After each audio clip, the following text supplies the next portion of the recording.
TMP news के studio में खुशामदीद। हाफिजाबाद से आपको बताते चले, नुमाइंदा खसूसी हाजी इमदादुल्लाह हिजाजी की रिपोर्ट के मुताबिक यौम उस्ताज़ा पर शागिर्द हाजी इमदादुल्लाह हिजाजी का खिराज अकीदत उस्ताद मज़हर हुसैन वड़ाइच के नाम।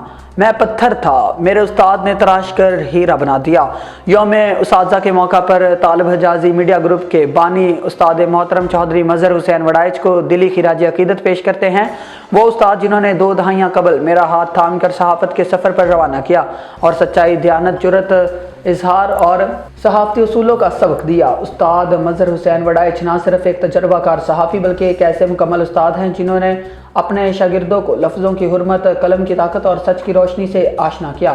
हाजी इमदादुल्लाह हिजाजी ने अपने बयान में कहा कि अगर मैं आज सहाफ़त के मैदान में किसी मकाम पर हूँ तो मेरे उस्ताद मज़हर हुसैन वड़ाइच की रहनुमाई, तरबियत और शफ़क़त का नतीजा है। उन्होंने मुझे सिर्फ सहाफ़त नहीं सिखाई। हाजी इमदादुल्लाह हिजाजी इस मौका पर दुआ गो हैं कि अल्लाह ताला मेरे तमाम उस्तादों को सेहत, इज़्ज़त और सुकून वाली लंबी ज़िंदगी अता फ़रमाए और उनकी खिदमत को नस्लें याद रखें। उस्ताद वो चिराग है जिसकी रोशनी शागिर्द के दिलो दिमाग को रोशन करती है। उस्ताद मज़हर हुसैन वड़ाइच ऐसा ही एक चिराग है जिन्होंने हमारे दिलों को फ़तह किया। तालिब हिजाजी मीडिया ग्रुप जिंदाबाद।